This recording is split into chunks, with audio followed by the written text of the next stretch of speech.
Hello everyone, welcome to the YouTube channel Mission Net Physics Exam. And guys, today in this video we are going to discuss one very important question of mathematical physics, and this is the question from the contour integration, but not the basic one. Okay, here we are having the limits from minus infinity to plus infinity in this question, and this question has been asked in the previous year CSIR Net Physical Science exam. So guys, this type of questions are very important for the upcoming exams as well. Whether we are going to talk about the CSIR Net Physical Science exam or GATE Physics or GEST or TIFR. So you can have a look in this video, okay, like in this question. When we will discuss the steps, you will get a clear idea about this thing, that how you can solve the questions of this kind, okay. And I hope that after watching this video, you will be surely able to solve the questions of this kind, okay. And also I will give you one other question of the similar kind which you can practice and you can solve that, and you can write the answer you are getting for that particular question in the comment section, and let me know how are you finding the question and are you able to solve it or not, okay. That will be the practice one, but before that I am going to provide you the steps to solve this kind of question. So I hope that this video will be very beneficial for all of you. So let's start today's video. So guys, this is the question, that integration minus infinity to plus infinity 1 upon 1 plus x to the power 4 dx. This question has been asked in the CSIR Net June 2015 exam, okay. And also there are many other questions of similar kind which have been asked in the CSIR Net Physical Science exam, in the GATE Physics exam. So there is a great possibility that in the upcoming exams also you can find the question of this kind.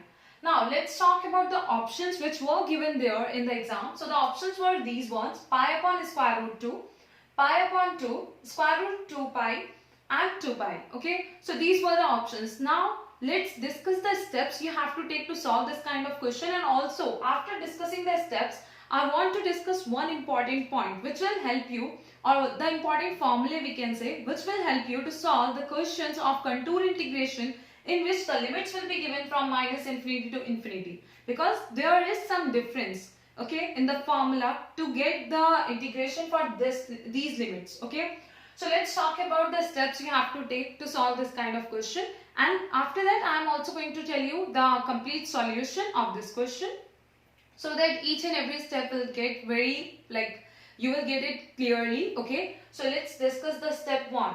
Step 1 will be the same step as we do, okay, to find the integration for any of the questions which are of simple, okay, type.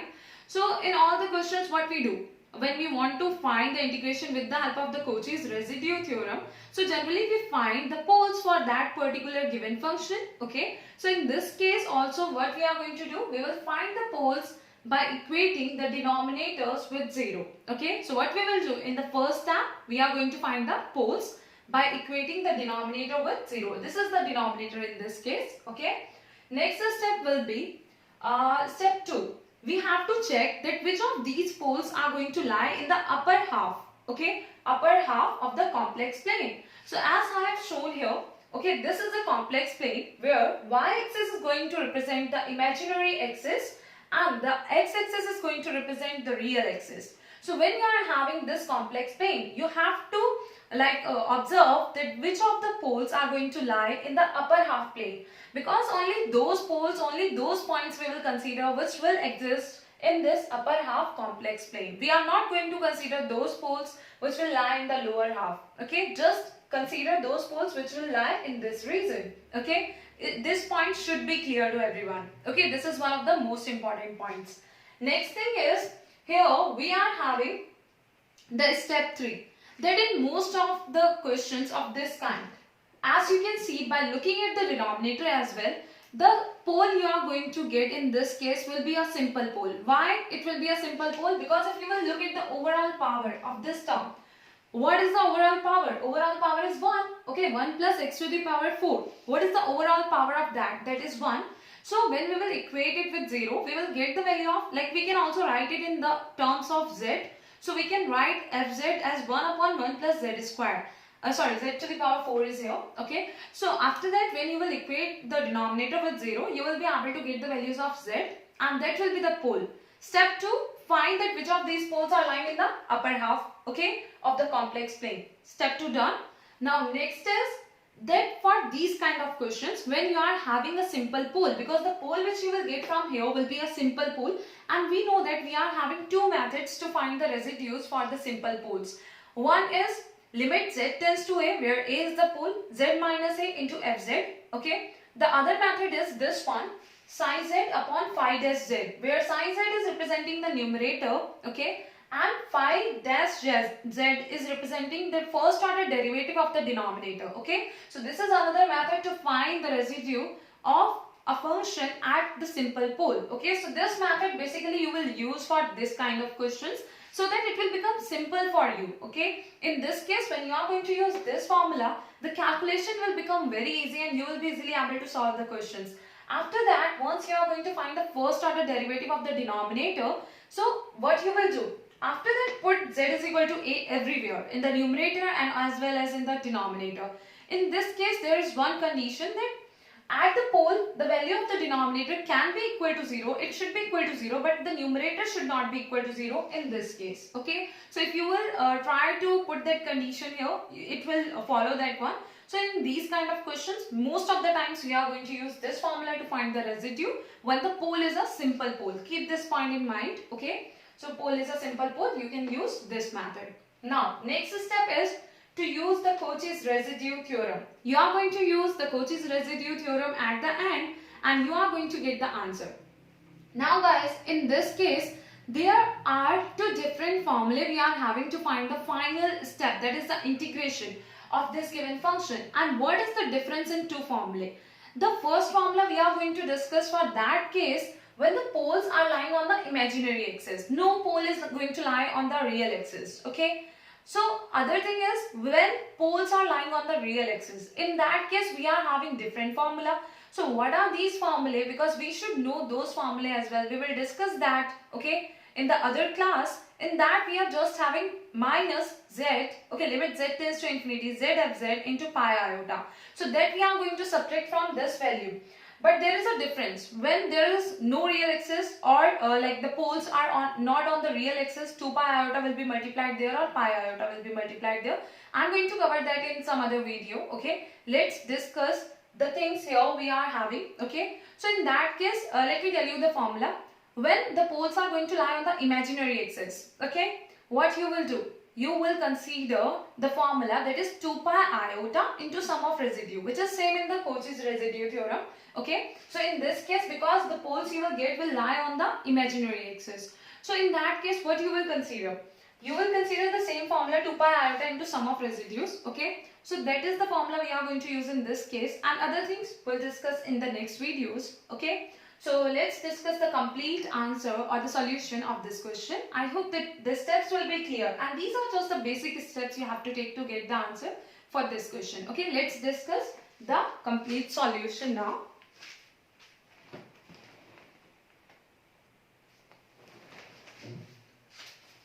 So guys, the first step we have to take to solve this question is this one, that we need to find the poles, okay. And how can we find the poles? So first of all, you can have a look at this expression which has been given in the question.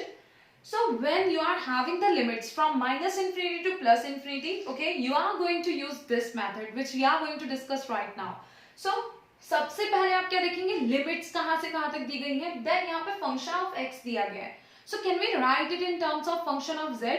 Okay, so first of all you are going to write it in terms of function of z. So it will become 1 upon 1 plus f z to the power 4. Okay, next step will be to find the poles. This is the very first step. Okay, जब हम function of z की form में लिख लेंगे, उसके बाद भी क्या करना है, हमें poles find करने हैं. And how can we find the poles? By equating the denominator with 0. So let's equate this denominator, that is 1 plus z to the power 4 with 0. And what we will get from here, we will get z to the power 4 is equal to minus 1. Okay. And do you know this thing, that we can write it in the form of the cos n pi, this is the e to the power iota 2n plus 1 pi. Why we are going to write it in this way? Let me tell you one thing. Do you know we can write e to the power iota theta as I have mentioned it here, cos theta plus iota sin theta. So if we are going to put theta as pi, what it will become? It will become cos pi plus iota sin pi, and sin pi will be equal to 0, but cos pi will be equal to minus 1. So can we write minus 1 as e to the power iota theta form? But here what is the case that for the minus 1 the angle should be odd. Okay, that's why what we are going to consider here in the theta should be odd. So that's why we are going to consider e to the power iota 2n plus 1 into pi. So this is the general way we are going to write minus 1 as. And in this kind of question you are going to follow these steps, okay, because it is going to make the solution very easy and in very less time you will be able to find the answer. So let's move to the further steps. We are having z is equal to this, okay. Normally what happens when we are having, let's talk about this point. Let's say we are having z square is equal to 2. What will be the value of z? So what we do? We write here as a power 1 upon 2, because this, due to this 2, we are going to write here 1 upon 2, okay. Or let's say we are having x square, that is equal to y, or x to the power 4 is equal to y. What will happen in this case? X will become equal to y to the power 1 by 4. Similarly, in this case, what is going to happen? Here we are having the value of z to the power 4 in terms of exponential, that is e to the power iota 2n plus 1 pi. In the similar manner as it is going to happen, okay. In the similar manner, when we will write the value of z, we will get e to the power iota 2n plus 1 pi by 4, okay. Next thing is how this pi by 4 is here. Is it clear to everyone? I hope that it will be clear now, because this power 4 was there and I have removed the power 4 from here and it is in the denominator of the power of the exponential, okay. Now here what can be the values of n? N can be equal to 0, 1, 2 and 3, okay, and it can have any values. So if we will find the poles corresponding to the different values of n, we are going to find that n can be equal to 0, n can be equal to 1, n can be equal to 2 and 3. Corresponding to the values of n, when we will put the values of n in this case, what will happen? In this case, if we are going to put it equal to 4, what will happen? 4 to the 8 plus 1, 9, and then these things are going to repeat themselves, okay. That's why we are just going to consider it till 3. And you are going to have, corresponding to n is equal to 0, you are having e to the power I pi by 4. When you will put n is equal to 0 here, you are going to get e to the power I pi by 4. Next step, when you will put n is equal to 1, you are going to get e to the power iota 3 pi by 4. Then when you will put n is equal to 2 in this expression, you are going to get e to the power I 5 pi by 4, okay. Similarly, when n is equal to 3, you will put here, you will get e to the power I 7 pi by 4. And all these poles are of order 1, okay. That means they are simple pole, because overall power here was 1, here was 1, okay. Next step is to know that which of these poles are going to lie in the upper half of the complex plane. So how we will be able to identify this point from here? Let's have a look at this point.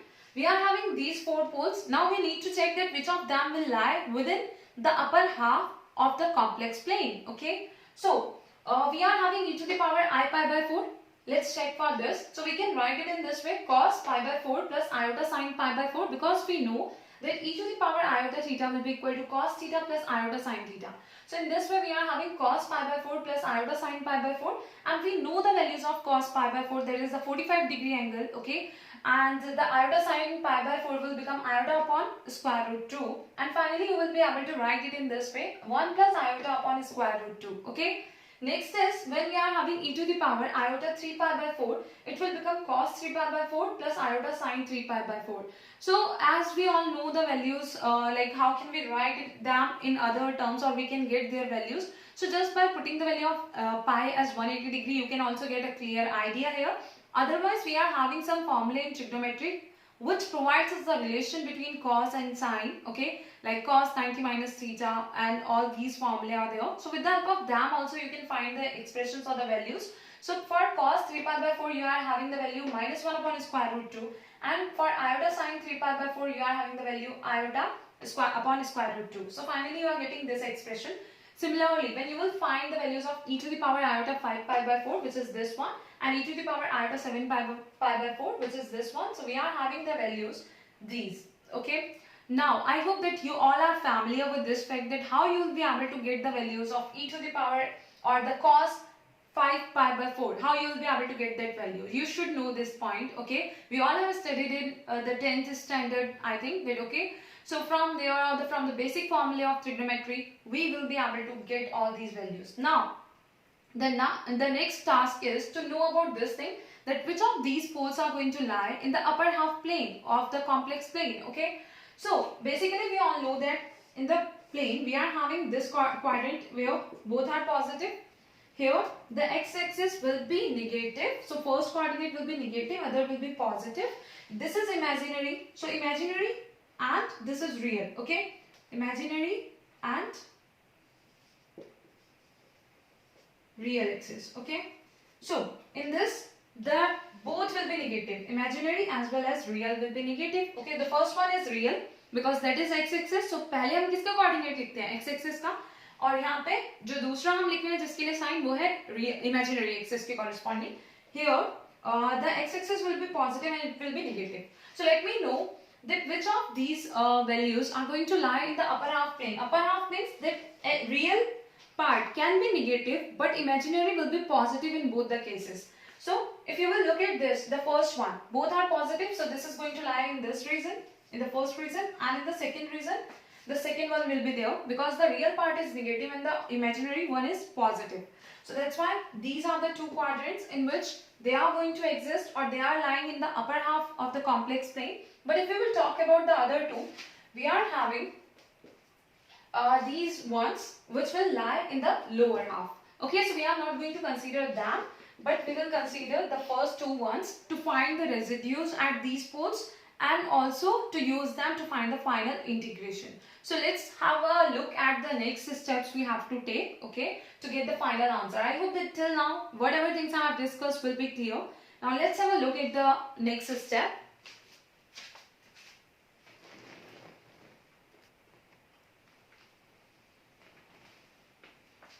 So guys, next step is this one. Like finally we know that which of the poles will lie in the upper half of the complex plane. So these two were the poles which were lying in the upper half of the complex plane. Now we are going to find the residue at these poles. So as I have already told you that you have to use this formula to find the residue, in which we are having the numerator as it is and the derivative of the denominator, or the first order derivative of the denominator. तो देखिए यहाँ पे हमने क्या किया है, 1/1 is the numerator, 1/4z cube and its value at the pole. So that is z is equal to e to the power iota pi by 4 in this case, and in this case that is z is equal to e to the power iota 3 pi by 4. So दोनों cases में हम जब value find करेंगे, so we are going to get here that is 1/4 e to the power iota 3 pi by 4, and in this case we are going to get 1/4 e to the power iota 9 pi by 4. Okay. Now finally what will happen, the next step will be to get the value of this integration. Now guys basically यहाँ पे होता क्या है, यहाँ पे एक formula है आपका जो कंप्लीट फॉर्मूला कहा जाए तो 2 pi iota into sum of residues at those poles which are lying in the upper half plane of the complex plane minus limit z tends to infinity z into fz into iota pi. But यहाँ पे अगर हम वो जो next part है अगर वो हम इंक्लूड भी करते हैं तो उसकी वैल्यू हो जाएगी 0 because limit z tends to infinity और z into fz, ठीक है, तो वहां पे क्या होगा अगर हम उसको सिंप्लीफाई करेंगे so we will get the value 0 और वो वेनिश हो जाएगा. That's why if we are not considering that here तो वो दैट्स फाइन. ओके, और कब यूज किया जाता है, कैसे यूज किया जाता है, उनको हम बाद में डिस्कस करेंगे इन डिटेल. बट अगर कोई भी ऐसा क्वेश्चन होगा, ठीक है, तो आपने यही स्टेप्स लेने हैं and you will be able to get the answer. Now next thing is here we are having 2 pi iota into sum of residues which are lying in the upper half of the complex plane. So basically हमने इन दोनों को sum कर दिया इनका, and then finally we are going to get this kind of expression. 4 हमने common ले लिया, ठीक है, तो यहाँ पे हो जाएगा e to the power minus iota 3 pi by 4 plus e to the power minus iota 9 pi by 4 और इक्वल टू यहाँ पे अब हमने क्या करना है, इनकी वैल्यूज पुट करनी है, ठीक है. सो इनकी वैल्यूज आप पुट करेंगे तो आपको इस तरह से टर्म्स मिल जाएंगे and you can also have a look at this thing. आप उसे एक बार चेक कर सकते हैं that whether you are getting the same values for these functions और not. Okay, now next step is just to simplify them and you will get pi upon square root 2 after that. Okay, so guys, I hope that whatever steps I have discussed here will be clear, and this is one of the most important type of questions for mathematical physics, okay, or for the upcoming exams as well. So these are the steps you have to take to solve these questions. And I hope that whatever steps I have discussed in this class, in this video will be clear. Also, there is one question for you to practice. This is the question, integration 0 to infinity, okay, and dx, this was 4, dx upon 4 plus x to the power 4, a, b, c, d. These are the options. What you can do, आप इस question को try कर सकते हैं and let me know the answer you are going to get in the comment section. और एक चीज करना मत भूलिएगा कि आपको यहाँ पे इंटीग्रेशन की limits minus infinity two plus infinity बनानी है. तो कैसे बनेंगी उसको आप कन्वर्ट करेंगे, ठीक है, पहले लिमिट्स को चेंज करेंगे and then use the same steps we have used for this question. Okay, like all other steps will be similar to this one, and let me know which option is correct in the comment section. Okay, so guys, in this way I hope that the things are going to help you to prepare for the exam, and at least the concept related to this question will be clear now. Okay, so keep on watching all other videos on this channel, and if you are going to like the video, please like it, share it with your friends, and if you are new on this channel, please subscribe the channel as well. Thank you very much for watching this video, and link for the Unacademy profile is in the description, so you can also watch the lessons and courses I have provided there by clicking on that link. And the lessons and courses on Unacademy are absolutely free. I have provided many lessons and courses there as well, so you can have a look at those lessons and courses as well. Thank you very much for watching this video, and don't forget to like the video, share it with your friends, and if you are new, please subscribe the channel and also press the bell icon, okay, so that you will get the notification for all the new videos on this channel. Thank you.